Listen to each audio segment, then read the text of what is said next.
Many lorry drivers are safe. Mile for mile, they have less crashes than car users. But worryingly, in a recent survey by the Loughborough Sleep Research Centre, almost 2/3 of drivers reported feeling sleepy at some time behind the wheel. But when disaster occurs, proving a driver has nodded off can be a challenge for the police.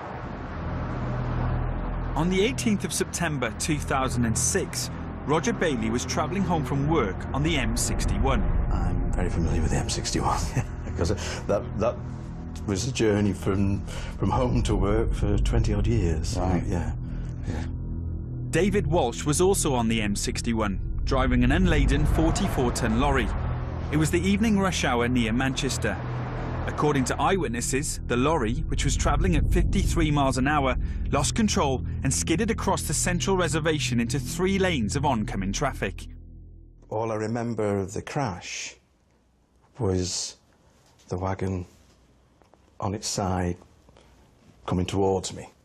I remember the noise. It was a massive scraping noise, metallic noise, and debris being thrown up. And it's just in slow motion. One of the first officers on the scene was PC Steve Dandy of Greater Manchester Police. I've been in the police 23 years and I've been on traffic 10 years, and this is by far the worst scene I've been to. It was really total devastation.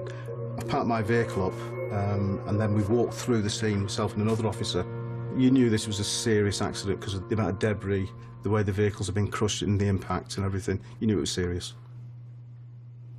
43-year-old Walsh had been making deliveries all afternoon, and at 6:45 in the evening, he was driving back to his depot. I've walked through the scene, and that's when I've seen that Roger Bailey is trapped in this vehicle here. He was suffering a lot of pain because his injuries were horrendous. After a month's stay in hospital, Roger Bailey was left with long-term injuries. A service manager in engineering, he hasn't worked since the accident. Well, I broke my leg in a few places, my shoulder. My elbow was broken and dislocated, my arm, my ribs were broken. So basically I was sort of broke in two and crushed down my right-hand side. Also on the motorway that evening was Lisa Dutzen's fiancé, who was heading to her house to discuss their wedding plans. I phoned him about 5 o'clock on my way home from work, asking what he'd like for something to eat for his tea. And in his usual way was, I don't want anything to eat, just a kiss will do. By 7:30 that evening, he hadn't arrived, so I was starting to get a little bit nervous, wondering where he was. On the hard shoulder was the remains of an LDV convoy van. That was the deceased driver had come from that vehicle. Oh my goodness. As I'm stood in the window waiting, the police car arrived outside the property. The police officer didn't actually speak to me. He looked at me and I just said, "Do I have to expect the worst?" And he just said yes. So I just fell to the floor. There was no obvious mechanical defect with Walsh's lorry. His tachograph was fine and he wasn't drunk. Walsh claimed he can't remember what happened. The police were convinced he had fallen asleep, but they needed the evidence. So how were you able to prove that you were sleeping? It was all down to the witness statements who've put the vehicle drifting onto the hard shoulder and then a sudden overreaction put him on the opposing carriageway. Also on the interview, Mr. Walsh, his lifestyle wasn't conducive with a goods vehicle driver. Investigating Walsh's lifestyle and drinking habits gave them the evidence they needed. Probably 5, sometimes 6 pints. Per night? After work, yeah, a couple of nights, you know. Every day? Every day, yeah. Yeah. And then you start to work sometimes 5 o'clock in the morning to go driving? Yeah, but was that a problem? I personally wouldn't do it, and I drive as a police officer every day. Right. I wouldn't do that. I wouldn't feel safe doing that myself. That's my personal opinion. Right. I wouldn't feel safe doing that. I don't think there was anything wrong with it.